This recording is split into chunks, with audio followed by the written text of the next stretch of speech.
In this video, I'm going to do some calculated fields. I'm going to build a new query, and I'm looking at my customer table.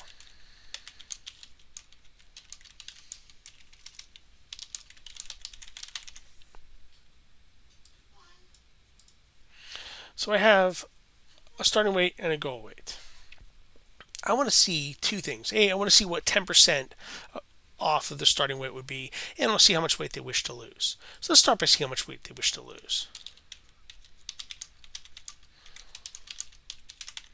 To do a pattern match, or not a pattern match, excuse me, to do a calculated field, you put it typically in the select clause.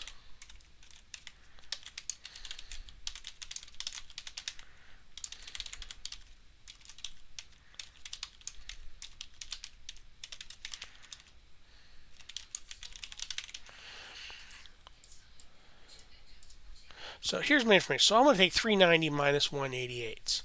That's exactly what I do here. I add a comma, and I do the math I wish to do.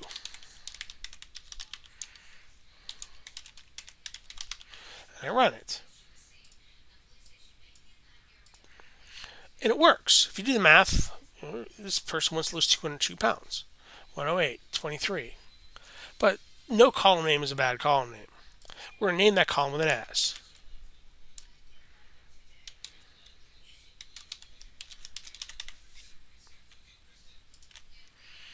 When I add that as condition in there, when I run this thing, it's now columns.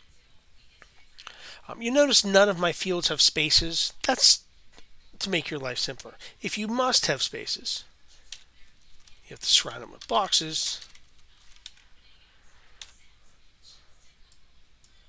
And you get your spaces. Spaces in field names require you to use those boxes. I would just say stay away from it. Okay, so now let's figure out what 10% off is.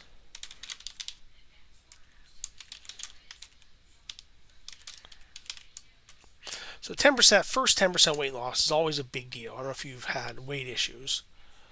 I've had a few. So just for clarity, I'm going to get rid of that, but you can have multiple calculations in a line. So I want to do this first 10%. So I want to know what 10% off is. So when you lose 10%, you're now at 90% off, right?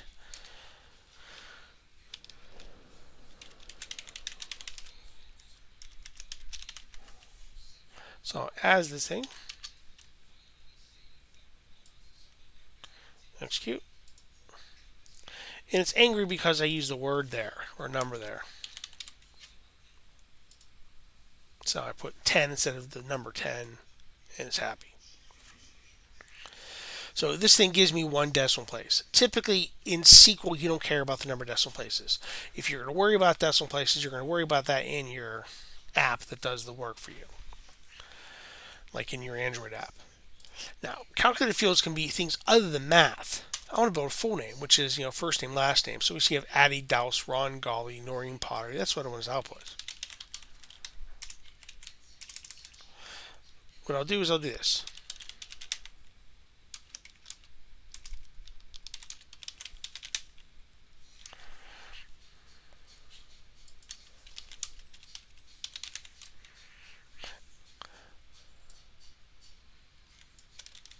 I'll put the rest of it in there.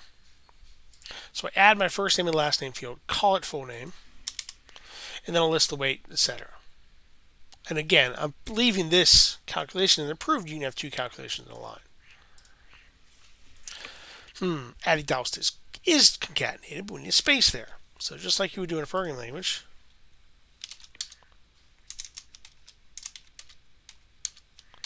I'll throw a space inside of there.